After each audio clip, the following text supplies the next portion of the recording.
Xin chào tất cả các bạn đến với kênh Vi Diệu Channel. Chắc hẳn trong chúng ta ai cũng thắc mắc hoặc có những câu hỏi về đất nước Triều Tiên, một đất nước mà khiến chúng ta không khỏi tò mò về văn hóa hay con người.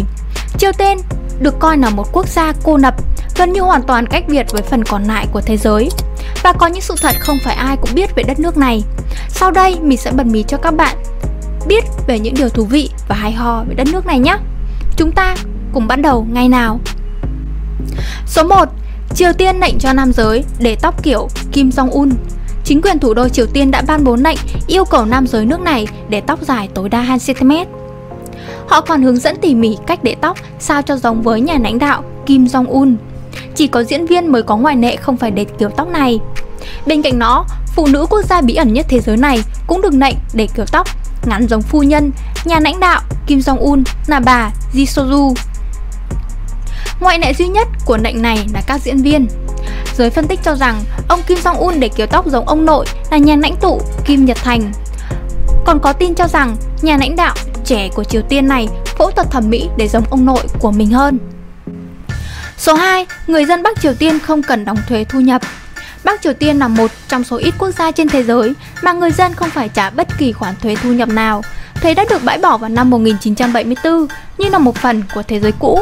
Chỉ có các tổ chức, các cá nhân đang kiếm tiền ở nước ngoài vẫn phải chịu trách nhiệm nộp thuế cho nhà nước mà thôi.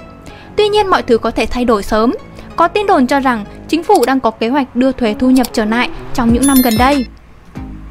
Nếu các bạn muốn làm việc mà không cần phải đóng thuế thì Triều Tiên chính là một nơi lý tưởng để bạn có thể sinh sống và làm việc đấy. Số 3. Cái tên Kim Jong-un là duy nhất. Ở Bắc Triều Tiên, trẻ em không được đặt tên trùng với tên của các nhà lãnh đạo. Nếu một đứa trẻ được đặt tên như vậy, trước khi nhà lãnh đạo lên ngôi, cha mẹ phải đổi tên khẩn cấp.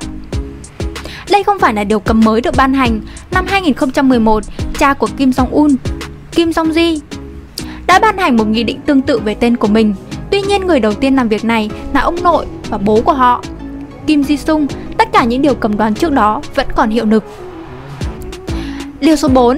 Bắc Triều Tiên có nghĩa vụ quân sự bắt buộc đối với cả nam và nữ.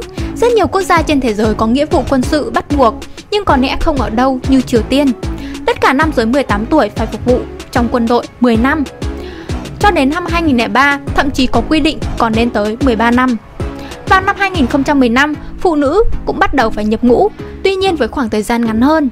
Sau khi tốt nghiệp trung học, đến khi 23 tuổi, điều đáng ngạc nhiên này, quốc gia này có một lực lượng quân đội cực kỳ hùng hậu và tích cực, với khoảng 1 triệu người, đứng thứ 4 trên thế giới, với gần 6 triệu nhân viên bán quân sự. Số 4. Ở Triều Tiên có tiền mua xe nhưng chưa chắc đã có quyền lái xe. Nếu các bạn nghĩ rằng có bằng lái xe sẽ được phép lái xe thì bạn phải xem lại nhé. Ở Triều Tiên, trừ các quan chức, chính phủ, hầu hết mọi người không được phép lái xe.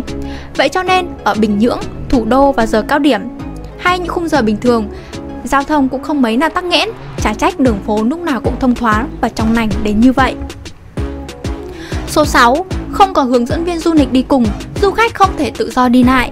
Du khách đến Triều Tiên, du lịch buộc phải đi theo đoàn, toàn bộ hành trình luôn có hướng dẫn viên du lịch, người Triều Tiên đi cùng, hơn nữa còn là công ty du lịch đã được Triều Tiên phê duyệt từ nhiều tháng trước.